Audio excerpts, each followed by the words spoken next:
बात 29 मई 2022 की है, यानी आज से एग्जैक्ट एक साल पहले शाम के 4:30 बजे सिद्धू मूसेवाला अपने घर से निकल के थार में बैठे। मैप को ध्यान से समझो। सिद्धू मूसेवाला इस वक्त अपने गांव मूसा में थे और यहाँ से 61 किलोमीटर दूर उनको अपनी मौसी से मिलने बरनाला जाना था, मौसी की तबीयत का हाल चाल लेने। सिद्धू रास्ते में थे और 10 किलोमीटर ड्राइव करके वो जवार के नामक गाँव में करीबन शाम के 5:25 पर पहुंच चुके थे। यहाँ एक ऐसा मोड़ है, ये वही मोड़ है जो आपने काफी बार इस सीसीटीवी फुटेज में यूट्यूब पर भी देखा होगा, और ऐसी मोड़ पर सिद्धू मूसेवाला के करोड़ों फैंस की जिंदगी ने एक नया मोड़ लिया। कुछ इस तरीके से कोरोला ऑल्टिस कार सिद्धू की थार का पीछा कर रही थी और उसके पीछे बोलेरो भी आ रही थी। कोरोला ने थार का रास्ता ब्लॉक किया और बोलेरो वालों ने सिद्धू की थार के टायर में गोली मार दी ताकि वो कोरोला को उड़ा के भाग ना पाए। इसमें से 3 बंदे बंदूकों के साथ निकलते हैं और साथ ही बोलेरो में से भी 3 बंदे बंदूकों के साथ निकलते हैं और सिद्धू मूसेवाला पर धड़ाधड़ 30 गोलियां बरसा देते हैं। पर सवाल सिर्फ एक है, सिद्धू मूसेवाला ही क्यों? और सिंगर्स भी तो हैं। उनके बाप को तो ये दिन नहीं देखना पड़ा कि अपने बेटे की मूंछों को ताव दिया जाए इस हालत में। हालांकि सिखों में कल्चर भी है, लेकिन बेटे की बॉडी को दूल्हे से सजाया जाए, और कुछ दिन बाद ही अमनदीप कौर से शादी होने वाली थी। मैं बस इतना कहना चाहता हूँ कि इस वीडियो में हम सिर्फ ये नहीं समझेंगे कि सिद्धू मूसेवाला को शूट आउट में क्यों और कैसे मारा,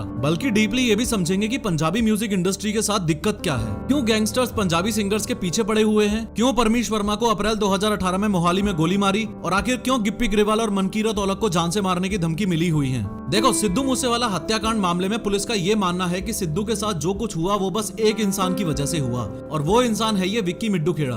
असल में ये 33 साल का विक्रमजीत सिंह उर्फ विक्की मिड्डू खेड़ा अकाली दल के यूथ विंग का लीडर था और सीनियर अकाली दल लीडर सुखबीर सिंह बादल का बहुत करीबी था। एक बात आपको क्लियर होनी चाहिए कि मिड्डू खेड़ा कोई सरनेम नहीं है, बल्कि पंजाब के मुक्तसर जिले में एक गाँव है। एक्चुअली पंजाब हरियाणा में बहुत कॉमन है फेमस होने के बाद अपने गाँव के नाम को सरनेम के रूप में यूज करना। जैसे सिद्धू मूसेवाला का असली नाम था शुभदीप सिंह सिद्धू, लेकिन मैप में दिखाऊं तो वो हरियाणा से लगते हुए पंजाब के इस मनसा डिस्ट्रिक्ट के मूसा गांव का रहने वाला था, इसलिए सिद्धू मूसेवाला। एनीवेज, 7 अगस्त 2021 को विक्की मिड्डू खेड़ा के ऊपर 20 गोलियां चलाई गईं और गोलियां मारकर उसकी हत्या कर दी। अब दिक्कत ये हुई कि विक्की मिड्डू खेड़ा फेमस गैंगस्टर लॉरेंस बिश्नोई का एकदम करीबी था, या यूं कह लो कि भाई की तरह था। वो लड़का होनहार था, जिस तरह से उसको मारा गया ये है तो गलत है। आप तो हंस रहे हो इस बात पे। हमने कभी मारा नहीं, कि कभी प्रयास भी नहीं किया, क्योंकि जब विक्की को मार दिया ना, उसके बाद शुरू हुई है। ये विक्की को मारने वाली कहानी कुछ यूं है कि विक्की मिड्डू खेड़ा के शूटर्स को जब पुलिस ने अरेस्ट किया तो उनमें से एक शूटर ने शगनप्रीत का नाम ले दिया कि शगनप्रीत ने हमारी विक्की को मरवाने में मदद की थी। फिर मीडिया और पुलिस वालों ने ये बोला कि शगनप्रीत मूसेवाला का मैनेजर था, इसलिए मूसेवाला भी कहीं ना कहीं इस कांड से जुड़ा हुआ है। लेकिन टेक्निकली ये सही नहीं है।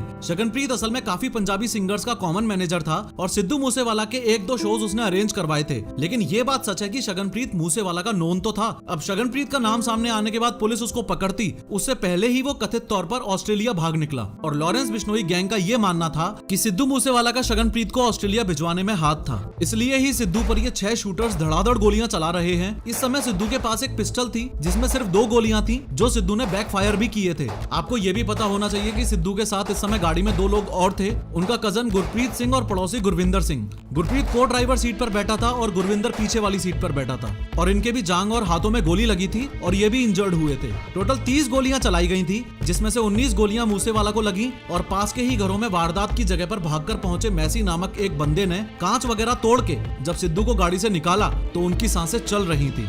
उसके बाद जो हमने देखा भी गड्डी सिद्धू मूसेवाले की है, तो हमने उसे गड्डी से आन के उसके गड्डी के लबे लगे शीशे तोड़ के उसको निकाल के उसको सांस चल रही थी। उस टाइम सांस चल रही थी, हाँ सांस चल रही थी। उसके बाद सिद्धू को हॉस्पिटल ले जाने के लिए एक राह चलती दूसरी गाड़ी की मदद ली, लेकिन हॉस्पिटल पहुंचने पर सिद्धू को ब्रॉड डेड घोषित किया गया। पोस्टमार्टम रिपोर्ट्स ने बताया कि सिद्धू मूसेवाला ने गोलियां लगने के बाद 15 मिनट के अंदर अंदर प्राण त्याग दिए थे। शॉकिंग बात यह थी कि शूट आउट के जस्ट बाद ही लॉरेंस बिश्नोई के राइट हैंड गोल्डी बरार ने ये पोस्ट डाली और लॉरेंस बिश्नोई के भांजे सचिन बिश्नोई ने न्यूज चैनल वालों को कॉल किया। इस वीडियो में मैंने बहुत डिटेल में बताया है कि लॉरेंस बिश्नोई सच में इतना खतरनाक क्यों है, जरूर देखना। दोनों ने डायरेक्टली बहुत प्राउड फील करते हुए सिद्धू मूसेवाला की हत्या की जिम्मेदारी ली। फेसबुक पोस्ट में गोल्डी बरार ने बताया कि विक्की के कत्ल में सिद्धू मूसेवाला का हाथ है, ये जानते हुए भी पुलिस ने इस पर कोई एक्शन नहीं लिया, इसलिए हमने एक्शन लिया। और सचिन बिश्नोई ने न्यूज वालों को कॉल करके बोला, सिद्धू मूसेवाला की हत्या में आप भी शामिल हैं? आपने पोस्ट भी डाली थी एक। हाँ, मैं शामिल था, मैंने अपने हाथों से मारा है उसको। सिद्धू मूसेवाला की हत्या क्यों किया आपने? पब्लिसिटी स्टंट है? क्यों मारा आपने इतने टॉप सिंगर को? नहीं, उसे किसी पब्लिसिटी स्टंट के या फिरौती के लिए नहीं मारा गया। फिर ये बात जग जाहिर है कि उसी ने हमारे भाई विक्की भाई जो थे हमारे, उनका मर्डर करवाया था। विक्की मिड्डू खेड़ा? जितने भी हाँ जी, हाँ जी। चूंकि ये इतना बड़ा नेशनल लेवल का मुद्दा था तो पुलिस को तो एक्शन लेना ही था। इसलिए 6 में से सिद्धू मूसेवाला के 3 शूटर्स को तो दिल्ली पुलिस के स्पेशल सेल ने अरेस्ट कर लिया था। ये 3 थे प्रियव्रत फौजी, कशिश और अंकित सेरसा। और जो 3 भाग गए थे उनमें से 2 का पुलिस ने एनकाउंटर कर दिया था। एनकाउंटर जिनका हुआ वो 2 थे, जगरूप सिंह रूपा और मनप्रीत सिंह। ये एनकाउंटर 4 घंटे चला था, जिसमें 3 पुलिस वाले भी घायल हुए थे और स्पॉट से AK-47 भी रिकवर की गई थी। और फाइनली लास्ट वाला जो था दीपक मुंडी, इसको 10 सितंबर 2022 को पुलिस ने नेपाल बॉर्डर से धर दबोचा। इन शॉर्ट 6 के 6 शूटर्स पर पुलिस का एक्शन हो चुका था। जो बुलेरो इस्तेमाल की गई थी, ये लीक्ड CCTV फुटेज बताती है कि वो बुलेरो हत्याकांड से 4 दिन पहले ही हरियाणा में लाई गई थी। और ध्यान से सुनो कि कैसे उस बुलेरो ने ही इन क्रिमिनल्स को पकड़वाया था।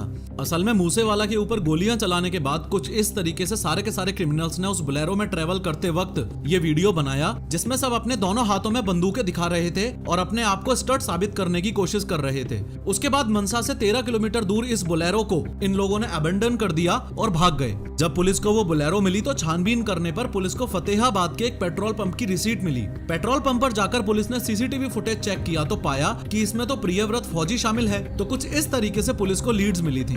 भले ही पुलिस ने अपनी तरफ से बोल दिया हो कि सिद्धू मूसेवाला असैसिनेशन के पीछे सिर्फ इंटर गैंग राइवलरी ही है, लेकिन सिद्धू पाजी की फैमिली इस बात से टोटली डिनाई करती है। सिद्धू मूसेवाला असैसिनेशन को उनके फैंस का बहुत बड़ा पोर्शन पॉलिटिकल एंगल देता है। सिद्धू मूसेवाला सिर्फ एक अमेजिंग सॉन्ग राइटर और सिंगर ही नहीं बल्कि पॉलिटिशियन भी थे। फेम मिलने के साथ ही उन्होंने 2021 में कांग्रेस ज्वाइन कर ली और मनसा डिस्ट्रिक्ट से 2022 में चुनाव भी लड़े। लगभग 63,500 वोटों से वो आम आदमी पार्टी के विजय सिंगला से चुनावों में हारे थे। असल में पंजाब में आम आदमी पार्टी से पहले जब कांग्रेस की सरकार थी तब सिद्धू मूसेवाला की सिक्योरिटी पर काफी ध्यान दिया जाता था, लेकिन आम आदमी पार्टी की सरकार आते ही उनकी सिक्योरिटी 8 से हटाकर 4 गार्ड्स की कर दी। पॉलिटिकल एंगल इस केस को इसलिए भी दिया जाता है क्योंकि आम आदमी पार्टी ने सिद्धू मूसेवाला पर अटैक से जस्ट 1-2 दिन पहले ही 424 VIPs की सिक्योरिटी कम कर दी थी। यानी जिस दिन सिद्धू मूसेवाला पर अटैक हुआ उस दिन उनके पास घट के 2 सिक्योरिटी गार्ड्स ही बचे थे और हत्या के समय वो भी उनके साथ नहीं थे। साथ न होने का कारण ये बताया जाता है कि सिद्धू उस दिन अपनी मौसी से मिलने अपनी बुलेट प्रूफ फॉर्च्यूनर में नहीं बल्कि पर्सनल थार में गए थे। थार 4 सीटर होती है तो उसमें 2 और जनों को ले जाने की जगह नहीं थी। वैसे एक्सपर्ट्स का मानना यह है कि उस दिन अगर वो अपनी बुलेट प्रूफ फॉर्च्यूनर में सिक्योरिटी के साथ भी होते तो भी बच पाना मुश्किल था। एक्चुअली डिटेल्ड इन्वेस्टिगेशन के बाद पुलिस को यह पता चला था कि यह बहुत ही प्लान्ड शूटआउट था। इतना प्लान्ड कि इन 6 शूटर्स ने अपनी गाड़ियों में ग्रेनेड और लॉन्चर्स वगैरह तक रखे हुए थे इनकेस अगर बंदूक चलने में कोई परेशानी आए तो। कुछ yet to be confirm reports ये बताती हैं कि शूटर्स के पास रशियन असॉल्ट राइफल AN-94 भी थी। कम ऑन मैन, AN-94 की बात हो रही है। This is a big deal. ये बहुत ही rare and special war weapon है और इसका भारत में आना मतलब पूरी दाल ही काली है। Something big is happening around Punjab Pakistan border. मैं टोटली एक्सपेक्ट कर रहा हूं कि इस वीडियो का कमेंट सेक्शन 2 कम्युनिटीज में डिवाइड होगा। एक तरफ होंगे RIP लेजेंड नेवर डाइज वाले और दूसरी तरफ होंगे ये बोलने वाले कि सिद्धू मूसेवाला एक खालिस्तानी सपोर्टर था, इसलिए ये तो होना ही था। फेवर वाले ये बोलेंगे कि सिद्धू मूसेवाला के गाने लोगों को उनकी कल्चरल रूट्स से जोड़ते थे और अगेंस्ट वाले ये बोलेंगे कि सिद्धू मूसेवाला अपने गानों में गन कल्चर को प्रमोट करता था। आप इन दोनों में से चाहे किसी भी कैटेगरी से बिलोंग करते हो, लेकिन आप मेरी इस बात से पक्का एग्री करोगे कि this is something really insane. ये देखो, आसपास के घरों तक में गोलियां लगी थी, दीवारों तक में गोलियां घुसी पड़ी हैं। शूटिंग के टाइम जहां थार खड़ी थी वहां ऐसे पेचे गाड़ दिए गए हैं स्पॉट को मार्क करने के लिए। 1 साल बाद भी ये स्केरी सीन्स हमें पंजाब के गन कल्चर के बारे में बात करने पर मजबूर करते हैं।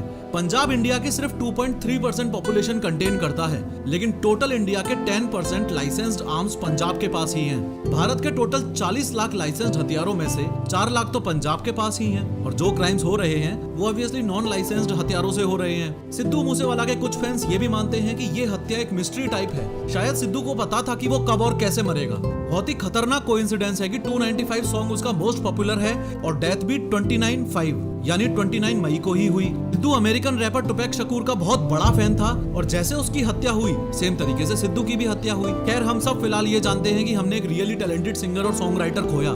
इस प्राउड फादर और टूटी हुई माँ ने अपना बेटा खोया और एक फियांसे ने अपना होने वाला पति खोया। और हाँ, गैंगस्टर्स पंजाबी सिंगर्स के पीछे क्यों पड़े रहते हैं इस बारे में भी हम फ्यूचर में बात करेंगे। सिद्धू मूसेवाला को मारने के बाद लॉरेंस बिश्नोई का सलमान खान को मारने का प्लान इतना स्ट्रॉन्ग कैसे है, इस वीडियो में समझो।